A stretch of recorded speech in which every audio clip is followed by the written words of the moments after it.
પાકિસ્તાનની એક કોર્ટે 2022ના કેસમાં ઇમરાન ખાનને નિર્દોષ જાહેર કર્યો છે।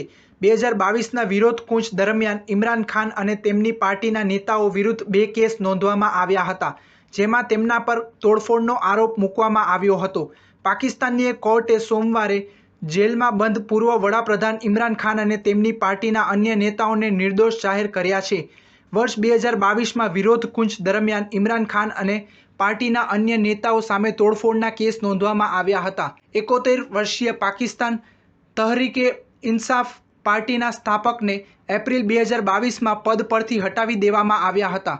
સ્થાપકને પદ પરથી હટાવવામાં આવ્યા બાદથી આરોપોનો સામનો કરવો પડી રહ્યો છે અને 200માંથી કેટલાક કેસમાં દોષિત ઠર્યા બાદ તેઓ ગયા વર્ષે ઓગસ્ટથી જેલમાં છે।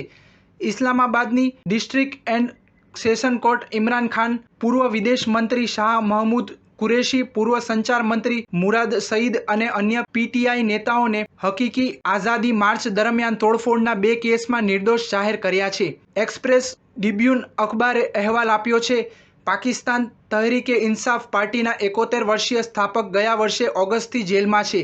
એપ્રિલ 2022માં તેમને સત્તા પરથી હટાવવામાં આવ્યા પછી તેમના પર લાદવામાં આવેલા લગભગ 200 કેસોમાંના કેટલાકમાં દોષી કબૂલ્યા પછી તેમને જેલમાં ધકેલી દેવામાં આવ્યા હતા। સ્ટાર ન્યૂઝ 7 હંમેશા સચ્ચાઈની સાથે।